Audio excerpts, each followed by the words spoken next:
Hello, everyone. Welcome to IDAC's Introduction to Digital Accessibility and ICT Accommodations. This is from the Idaho Digital Accessibility Consortium and the Idaho Assistive Technology Project. Figure we'd go ahead and get started some things before we begin.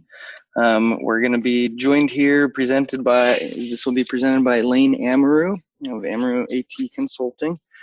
Nick Stallings with the Idaho Assistive Technology Project, as well as Brenda Janot as a host moderator.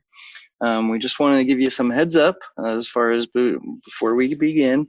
Everyone's going to be muted. If you have questions or comments as we go, you can please wait for one of the built-in breaks for the questions at the end of the presentation and raise your hand, and we will unmute your microphone, kind of do it as a Q&A in that regard, or you can use the text chat feature at any time. So there's two options there. You should have a chat option and a Q&A option. Feel free to use either one. And like I said, text chat will only be available to hosts and moderators. Just some notes on Zoom meetings. Please say your name when you speak if you use the audio. Speak slowly but as naturally as possible, and just remember that silence is a-okay. And please don't hesitate to interrupt the presenter if content or anything's coming up. You guys, please don't hesitate to participate. We will definitely encourage that. We'd also like to make sure we let you know that we do have captioning available. Subtitles can be found. I'm going to add them again just in case anyone didn't see the original link here. Make sure this is right. So we have two sets of captioning available from Anissa, our captioner. She's provided a link out to an individual website captioning that you can do all of the settings for changing, just reading the text. And then of course there is captioning available through the Zoom app as well. So I believe with all of that taken care of, we will go ahead and roll in and let Lane get started here.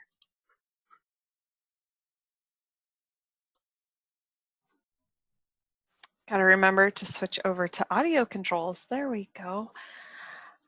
Again, thank you everyone for joining us, and thank you for kind of being our guinea pigs. This is the first time our team has done the webinar format, so please, again, feel free to participate. Brenda will be keeping an eye on the participants list, so if you have a question, you can, again, raise your hand or text chat. That'll come to the panelists.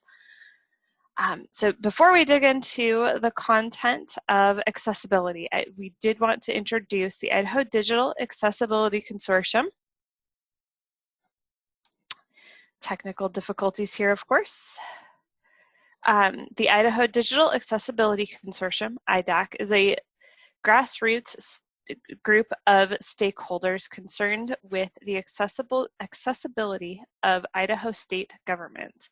Stakeholders include Idaho state employees from a variety of agencies, disability advocates, Idahoans with disabilities, and subject matter experts. So folks like myself, accessibility specialists and certified accessibility professionals who are able then to provide training with the assistance of the Idaho Assistive Technology Project. The Idaho Assistive Technology Project is a federally funded agency. It actually is both state and federal funds that provides training and technical assistance to other Idaho state agencies.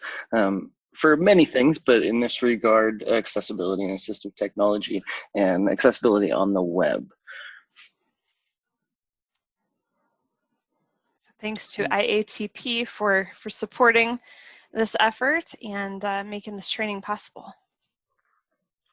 Just a few objectives that we have today. We're going to talk about digital accessibility and actually define ICT accommodations, kind of and get into the nitty gritty of that. We're going to explain who is responsible for creating electronic information, explain who benefits from digital accessibility. We're going to talk about laws and policies that govern digital accessibility and that are applicable to everyone. We're going to describe the guidelines that serve as foundation for laws and policies. We're going to explain how specific populations can benefit from digital accessibility and identify at least one thing you can do starting today. Hopefully we walk away with something to increase the accessibility of content you are responsible for. I do want to quickly thank Brenda for tossing those links into the text chat. Hopefully everybody saw the link to the IDAC site as well as the IATP website for more information on those organizations. We'll dive into the jargon, and this is because this is an introduction. There is a lot of jargon that hopefully we can help you understand and that will facilitate greater, deeper understanding of future trainings that you might attend on the topic of accessibility and information communication technology. So the first thing most people ask me is, what is accessibility? And accessibility is exactly what the term implies, access to something. And when we talk about digital accessibility specifically, we are talking about the ability to access digital content and information. Accessibility allows people with disabilities to reach and use products and services or information. And accessibility is often an afterthought that is put in place to solve either short-term or long-term problems. Really, the hope is that digital accessibility in particular, will help bridge the digital divide we may hear about. Accommodation is often the next question. Well, I get, okay, so that's what accessibility is, but isn't that the same as accommodating an individual? And accommodations are those made for specific individual needs. Some aspect of a system, for example, a document or facility, is adapted or modified to meet the needs of a specific individual or group. An accommodation in a physical environment might be allowing a service dog to accompany someone with a disability. And in a digital environment, an accommodation might be providing a sign language interpreter in a virtual meeting, for example, in addition to captions. So the accommodation would be for the specific individual request or need, where something like captioning might be more of a basic access to the information for everyone, not just a particular individual. And I always bring up universal design at this point as well. It was a term coined by the architect Ronald Mace, describing the concept of designing everything to allow everyone to access with the fewest accommodations as possible. So regardless of their age, ability, or status in life. In essence, the idea is equity. And we skipped.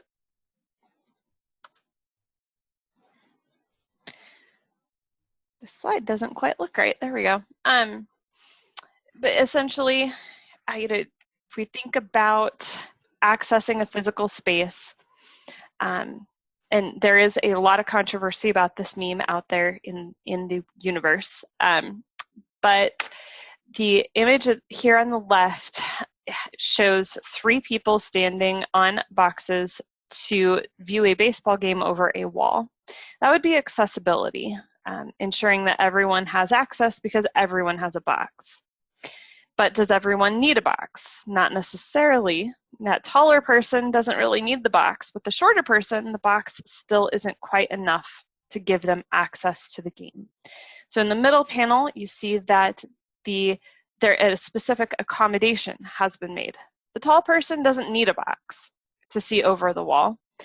The person of middle height needs a single box, and the shortest person needs 2 boxes to see over that wall. So the accommodation has been made for the 2 shorter individuals to see over the wall.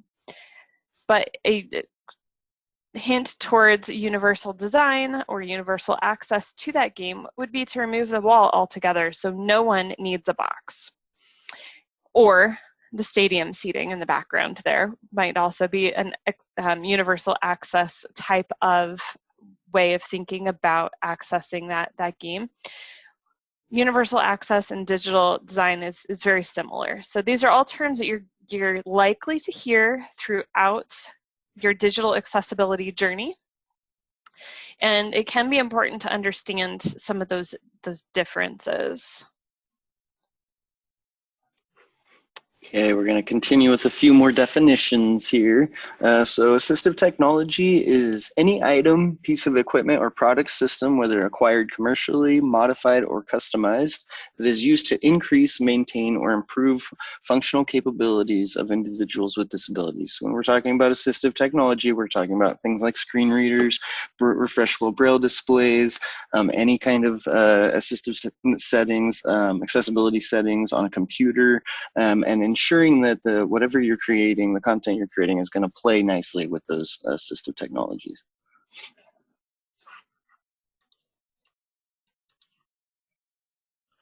ICT, so information communication technology, is information technology and other equipment, systems, technologies, or processes for which the principal function is the creation, manipulation, storage, display, receipt, or transmission of electronic data and information, as well as any associated content. That's a mouthful, but examples of ICT include computers and peripheral equipment, information kiosks and transaction machines, telecommunications equipment, customer premises equipment, multifunction office machines, software applications, websites, videos, and then, of course, electronic documents. And this is from Section 508 Standards and Guidelines.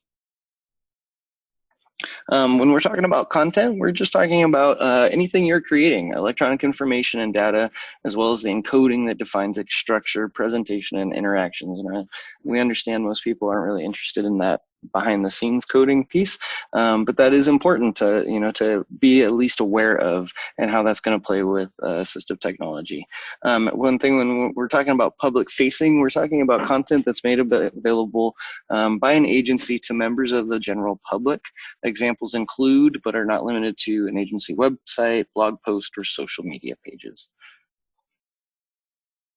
Of course, a document is a logistically distinct assembly of content, such as a file, set of files, or streamed media that function as a single entity rather than a collection, is not part of software, and does not include its own software to retrieve and present content for users. Examples of documents include, but are not limited to, letters, email messages, spreadsheets, presentations, podcasts, images, and movies. So you can see this kind of applies to anything we're talking about as far as ICT and the what you're going to access on a website or online. And the last thing, programmatically determinable, is the ability to be determined by software from author-supplied data that is provided in a way that different user agents, including assistive technologies, can extract and present the information to users in different modalities. And that's just going back to being cognizant. You don't necessarily have to understand how the coding works. Not a lot of us can explain how a computer works, but being cognizant of that interaction is very helpful. Yeah, this comes back to the structure of a document or a structure of content. Really, it's what this comes back to, kind of the foundation of a document, a website, a video, that kind of thing. So, but again, it's good to be aware of, especially when you are collaborating with a developer or a designer. When you're just providing the words or a picture to be put someplace, the other person you're working with or the content management system, that's where this structure and programmatically determinable stuff comes into play. So if you don't know how they connect in some way, or have that awareness, it's very difficult to communicate what you might need from a partner. So, and we'll dig into that a little bit more. It becomes a little bit more clear when you have a tangible example. So this is where we're done with the jargon. So everybody can take a deep breath. I want to take a minute, see if there are any questions about some of the jargon, or if you feel like we are ready to go on. You can, I think you guys have the thumbs up option you can give to Brenda there. But if there are any questions about the jargon.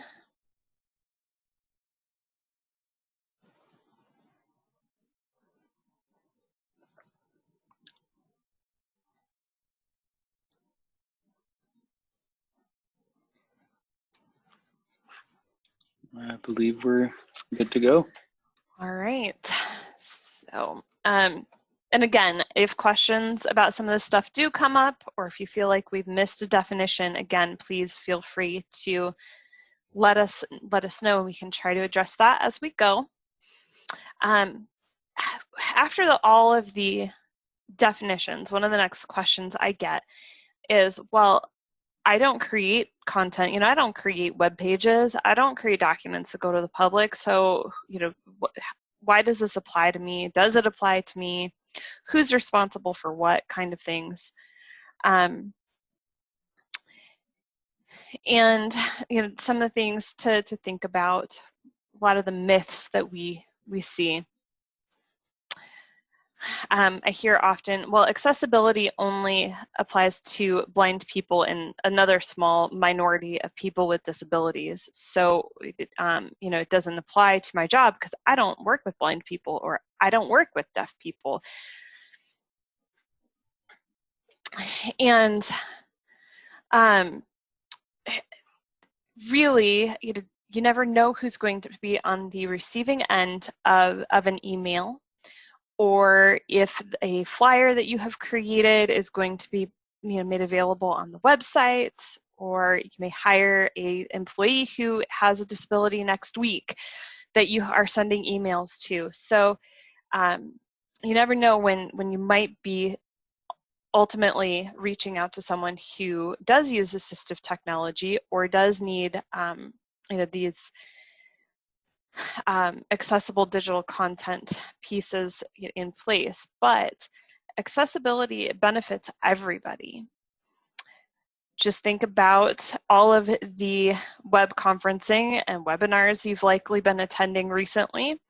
And if you have low bandwidth because you're homeschooling 4 kids and both parents are streaming for conferencing, you may have to turn off your video, and now you're unable to see the content that is on the screen. Or you may be listening to a conference call while driving and unable to see the content on the screen. So having practices in place with digital content, and we'll dig more into the virtual events, particularly web conferencing, on Wednesday if you plan to join us. But it's not just about the individuals who might have a disability and be using assistive technology. Ultimately, the accessibility of content and that accessible design or universal design of content can benefit anybody. I have heard from individuals, well, we don't serve people with disabilities, so it doesn't apply to us. And again, I want to stress, you never know who could be accessing your content. People with disabilities raise children and participate in their communities and have jobs. So if your content is designed for parents, you may find that you have a blind parent, such as myself, accessing your content. So even though your target audience might not be a group of people with disabilities, there may still be people with disabilities as part of your target audience. One of the other common myths is that only our developers have to worry about accessibility. All of that structure and programmatic this and that and semantic this and that, that's all about the developers. And to an extent, folks are correct. However, even if a developer makes a website, a document, or an app accessible, if someone comes in later and adds content without thinking about the possibility of how other people might access that, it applies to that content creator as well. The developer can only create the accessible framework. If the person adding the content to the framework has not done their part, then it's more than just the developer's issue or concern. And another common myth, we've already had our site or our documents tested for accessibility or added accessibility toolbars. Our job is done. And accessibility is a process. You may have an accessible website today, and tomorrow someone may add a flyer that is not accessible, and now that site may not be considered accessible anymore. So it is an ongoing process, and you're going to get feedback from folks that in most cases they want to help you improve the accessibility of that content. Sometimes it comes off as a complaint, but that's not necessarily the intent. So hopefully these myths kind of help you understand that it's not just about people with disabilities, and that everyone, not just developers, is responsible for accessible content. Every email that is sent in an organization to one degree or another could fall into this category, because again, you don't know who could be receiving that. Of course, there's the obvious benefit to people with disabilities when you consider creating content accessibly. But in addition to helping people with disabilities, you can help keep organizational costs and deadlines in check. If accessibility is not considered in design, in the universal design process, and is an afterthought, it may take more time to complete a project, and it is more than likely going to be more expensive. Considering accessibility from the design process will also increase website design and operability, making sure that it is more accessible on a variety of devices. So we know many of us are using more and more personal and mobile devices to access content, and the more accessible that content is in terms of meeting kind of the guidelines for digital accessibility and disability, it is also almost always, and I'm going to stress almost always, going to be more accessible across devices.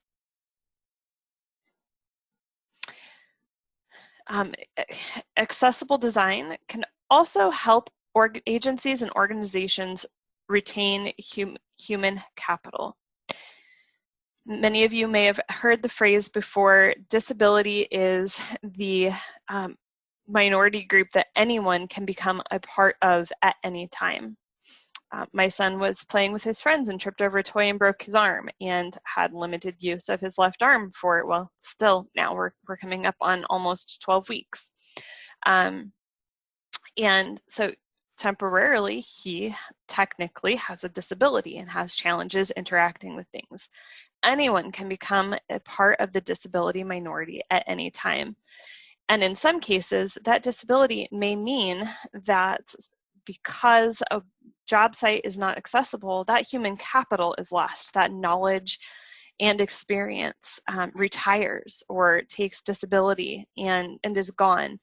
And that can, for those of you who've worked with agencies for any length of time, those people with that knowledge and experience are absolutely invaluable. So an accessible digital environment can help retain that human capital. And of course, increase productivity and diversity in employment. Any questions about responsibility and benefits before we dive into some of the legal implications?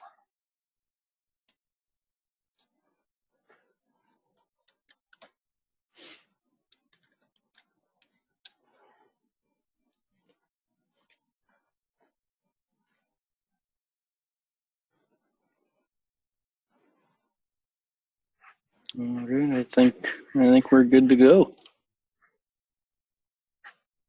Okay, so we'll talk about the legal implications, talking about the law and where you can get support in understanding this exactly. Idaho state policy for those Idaho state agencies, P5010 5010 web publishing. It talks about the law being applicable to all public-facing web pages developed by or for state agencies. It includes conformance to the Americans with Disabilities Act, the ADA, Section 508 of WIOA, and the World Wide Web Consortium, so W3C, Web Content Accessibility Guidelines, to the greatest extent possible. And so we're talking about, law. This applies to everything down to the document, from the web page to the document. Relevant federal laws include sections 501, 503, 504, 505, and 508 of the Rehabilitation Act in various capacities. Section 255 of the Telecommunications Act, the Americans with Disabilities Act, the ADA, the Help America Vote Act, HAVA, and the 21st Century Communications and Video Act. And then, of course, W3C, just a reminder, gives us the guidance on Section 508 and WIOA and the World Wide Web guidelines. Essentially, they lay it down, and the law is built from their guidance. Looks like, Lane, we do have a question. Is publishing and posting interchangeable? And I would say yes, because you're posting, in most cases, posting public content. I think posting is just another word for publishing in this case. And yeah, I would agree. I guess essentially you could post something that isn't quite published to the web yet, but that's something that wouldn't be accessible, right? Well, and depending on the agency, there may be other laws in place. So for some agencies, internal communications fall under information communication technology, Section 508 of WIOA, as well as Title I of ADA. So even if you're posting or publishing something internally, it may also, depending on the applicable situation, applicable laws, still be required to meet the standards. And the Section 508 of WIOA and Section 255 of the Telecommunications Act are the only two pieces of federal legislation that have published standards and guidelines. No, so note, Title I, II, and III of the ADA do not have published standards and guidelines. The Department of Justice has not published anything that says to be compliant, you must do X, Y, and Z. It is important to note that the Department of Justice has settled several lawsuits and complaints against different public and private entities that continue to say that the Web Content Accessibility Guidelines, WCAG, WCAG, put forth by the World Wide Web Consortium, W3C, should be adhered to. And those guidelines are also the foundation for the U.S. Access Board guidelines for, and thank you for posting that there, Brenda. But the WCAG guidelines serve as the foundation for the Section 508 and 255 U.S. Access Board guidelines for digital accessibility. So what is WCAG, Web Content Accessibility Guidelines? And it is meant to be a set of standards and guidelines to provide guidance in helping make digital content accessible. I want to stress guidelines or framework because a lot of human objectivity must go into applying the different standards and guidelines. But the core principles of YCAG are making sure that your content, your interfaces are perceivable, operable, understandable, and robust. And all 4 of these principles overlap in different areas. So if your content is not operable, it also cannot be robust. But it can be operable without being robust. Like all these things are going to overlap. We're not going to dig into that too deeply because it's going to get super, super technical, and we want this to be an intro. But essentially, you need to make sure that your text is perceivable, that the website or links in a document are going to be operable, that the content is understandable and robust. We are going to dig into 3 specific WCAG guidelines that will hopefully help you find some ways that you can start today to make content more accessible and give a hand up to those who need it. We're going to focus on 2 of the perceivability principles, starting with making text easier to see, which is Standard 1, Guideline 4, and there are 5 subsets of this guideline. We're going to focus on 1.4.1, use of color, and 1.43.3, contrast minimum. But I do like to list out those other 3 here. Making sure that audio controls are available, perceivability here. Resizing text, and making sure images of text. And we'll explore images a little bit as well as we go. But I want to start with understanding the use of color. We use color in so many ways. It draws the eye to things. It can provide meaning and context to the words on a page. We want to avoid assigning meaning to color without having a second method of conveying the same meaning. Is really the biggest thing when it comes to the use of color. Contrast is the other piece of that. You want to make sure that there's sufficient contrast between the foreground and the background. But really, when it comes to the use of color, we want to make sure that if there is an error on a submission, a form that is submitted, that red is not the only way that that is indicated. Many people are unable to see different colors, and depending on a device or bandwidth, colors may also not be conveyed to users. So again, this is not just for those who have a limitation such as color blindness. It also applies to the limitations that our technology can put on content. Here's an example of our use of color. A lot of us are accustomed to seeing some accounting registers. I did something very basic that you might see in a personal or small business type of register. And it just has withdrawals in one column and deposits in the other, with the red symbolizing a withdrawal.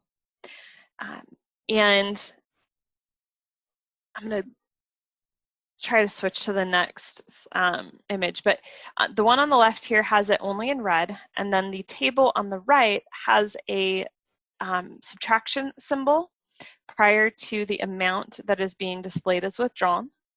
And I believe we put a positive or a plus symbol in front of the text that indicates the amount that was deposited or added. If for some reason technology displays the content in grayscale, you can see in this slide where the example is continued, that when it's displayed in grayscale, the red is no longer visible. Without the specific withdrawal and deposit column, you would not know what was subtracted and what was added necessarily. So in this instance, the plus and the minus sign serve to also indicate a subtraction and an addition.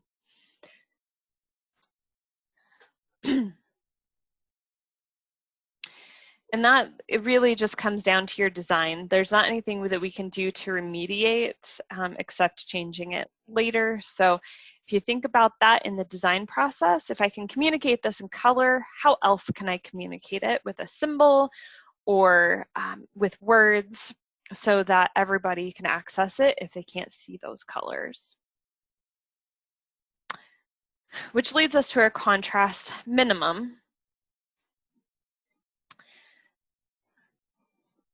The visual presentation of text and images of text must have a ratio of 4:1, except in certain situations. If the text is part of a form, for example, and you have a button that is grayed out, that does not have to meet that minimum. Large text ratio is different. 3:1 for your large text, which is considered to be bold 14.5 font or larger.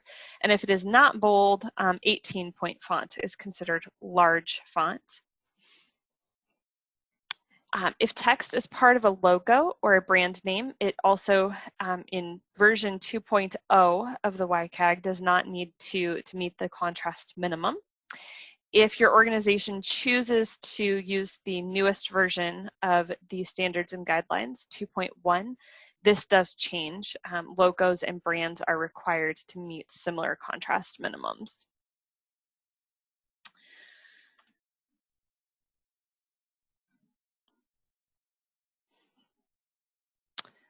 So to check your contrast, because sometimes we can't tell just by looking, there are a few options. You can use, if you have Office 365 or Office 2019 on Windows, and I can't remember what version it is on Mac, but the accessibility checker will identify text that is difficult to read. In our example here, we have some text that is heading text that is orange and really light colored, very difficult to see on one image. And then the image here on the right actually shows the accessibility checker and what it would look like to show you that contrast issue. That orange contrast issue is pretty obvious. It's very difficult for most people to read, but the checker would flag that for you to help draw your attention to it in your creation process.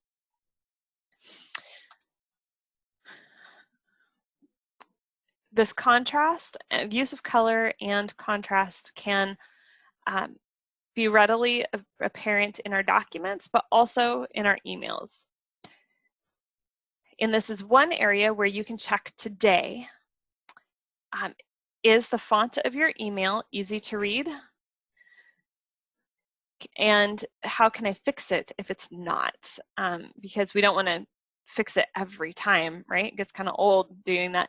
So you can change your Outlook stationery. You can also, in other email services, change your default fonts, etc. Nick and I have pre-recorded a version of this training, and there are some YouTube videos on how to change your Outlook stationery.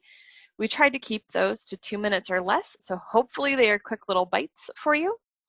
And we also have, and hopefully I heard Brenda post a link, I didn't see which one it was, but we have a folder on OneDrive for you to access one of our guides on how to change your Outlook stationery.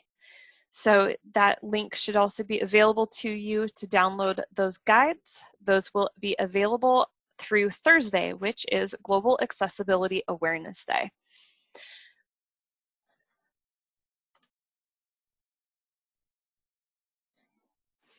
Before we dive into text alternatives, do we have any questions about contrast minimum and use of color?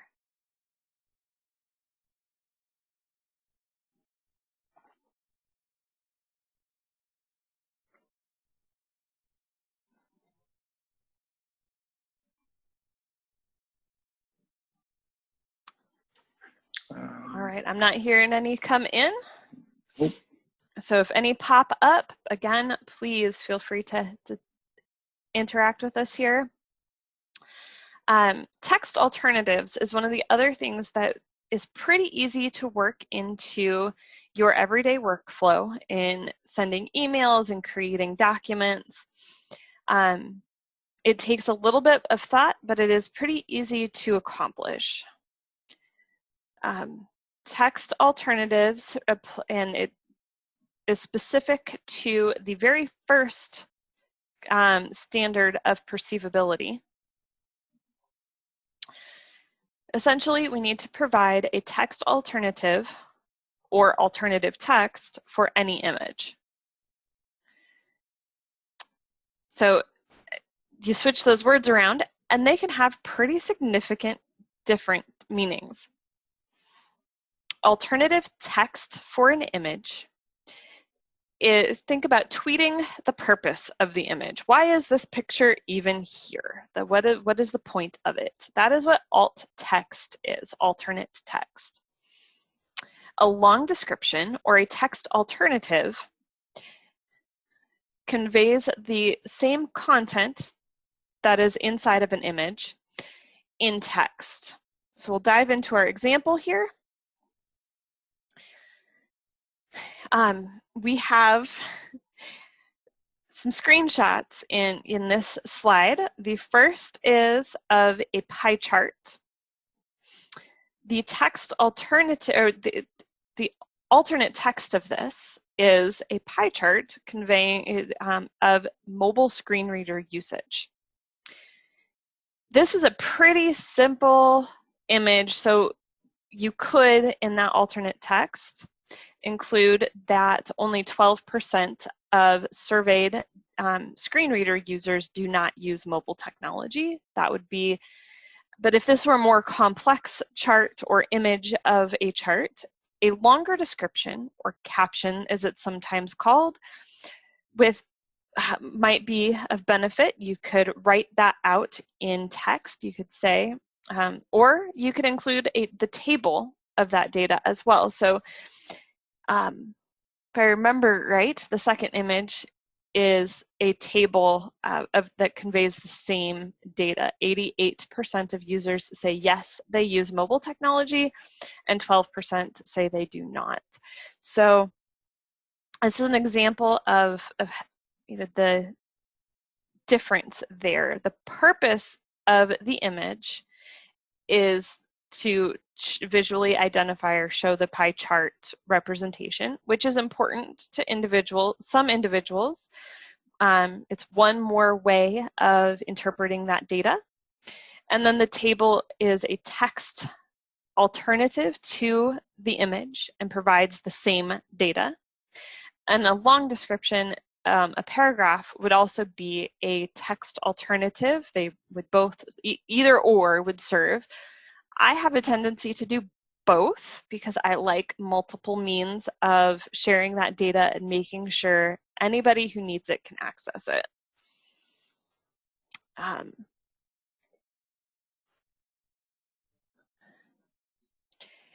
Many of us send images in emails. Sometimes it is a picture of a Memorial Day office party, for example, and that image shows up in the body of an email. Or we're sending funny pictures of dogs and cats, because let's face it, I think we all need a little bit of that in our lives right now. You can add alt text to those images simply by right-clicking on them. And depending on the version of Outlook, you should see an edit alt text or format picture option, and you'd be able to type that brief description in there. If it's something as complex as the image of an office party announcement, then a text alternative with the what, when, where would be desirable to help include everyone. And in the handouts folder that Brenda linked to a few moments ago, you will also find a guide to alternate text in Microsoft Office products, as well as a guide to an accessible Outlook signature. Many of us have images in our Outlook signatures, little certifications, announcements, or I have my business card and my certification emblem in my signature. And if I had not gone in and added alt text in that signature, I would have to do it every time I went to send out an email. I'd have to alt text those images. Could get old every time. I send a lot of email every day. I don't know about all of you, but there's a lot of email going in and out of my inbox. So a guide to an accessible Outlook signature is also available in that handout folder. And Brenda, if you could send that link again, that would be awesome. And Lane, just real quick, we have a question from Carolyn asking about alt text for images in Gmail. And one way to get around that, I don't believe that you can do it actually in Gmail, but what you can do is open up the image in Google Docs and add the alt text there, and then copy and paste that into your your Gmail.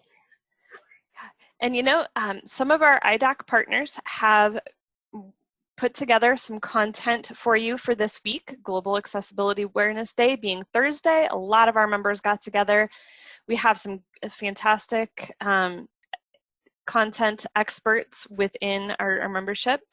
And Carolyn Quintero at Boise State and Sharina Huntsman, also at Boise State, have put together some additional videos if you want more, because this is just that introduction. So if you're hungry for more now, you can go check out their YouTube videos. And Brenda, that link just came to me, so you'll want to switch back to sending that out to panelists and attendees. Brenda's going to put those links in the text chat for you, but Carolyn and Sharina have done a great job in those videos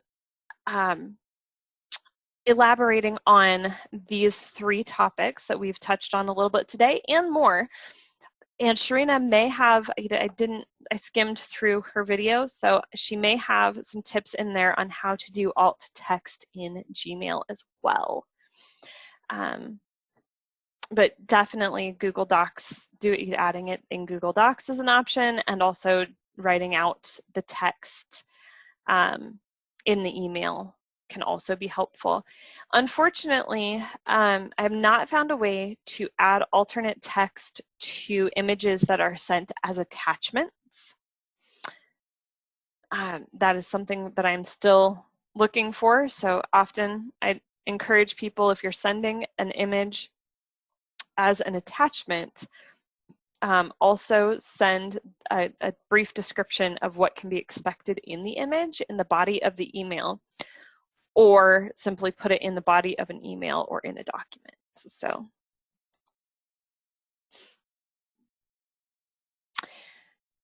yeah, it looks like the handout link is not working today. I've been having difficulty with my OneDrive, so we will make sure that that is available after the presentation. And we'll also make sure the slide deck is available. And you can also watch the pre-recorded version, which is a little bit trimmed down on Nick's YouTube page as well. But in conclusion today, all of us are generating content pretty much every minute of every day in our work, including emails. As state employees or contractors, any content that is created is required by Policy 5010 and different applicable federal laws to meet WCAG 2.0 level AA standards and guidelines to the greatest extent possible. WCAG 2.0 AA serves as the foundation for all of the federal laws and the Section 508 and 255 guidelines that are outlined by the U.S. Access Board. And just a few simple adaptations and considerations throughout your workday can increase access of your content to anyone who might stumble upon it or be an intentional recipient. So hopefully this gives you guys a good foundation and knowledge base to get started with as you dig into future trainings. I strongly encourage you to explore Carolyn and Sharina's videos, and hope to see you all on Wednesday for our hosting accessible virtual events training as well. Nick, unless you have anything specific to add, I think we can open it up for Q&A. No, I have nothing to add. I was just going to say we're going to go ahead and launch just a satisfaction survey. It's completely anonymous. If you guys wouldn't mind giving us some feedback, I'll go ahead and do that now. But yeah, we'll go ahead and open it up to anyone who would like to participate or ask specific questions. We appreciate everyone showing up.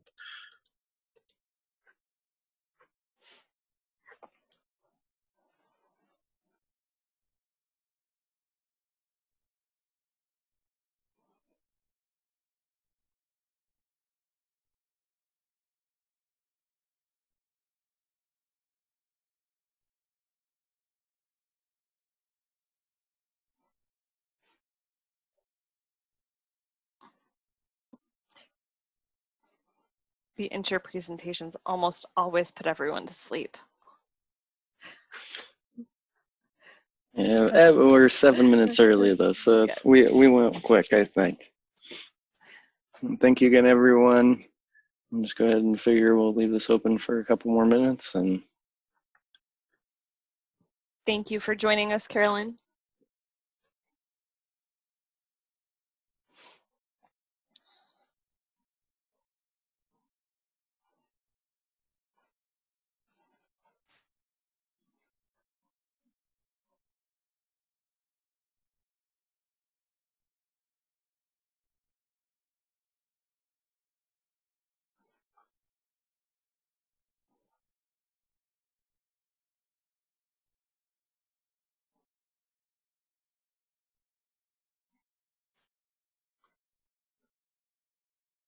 All right, it looks like we've had a few people drop off, but I want to leave the invitation open to reach out to us with any questions, if any come up, and we can stay on just a little bit longer if people want to, if they're still gathering their thoughts, because that's a lot of information.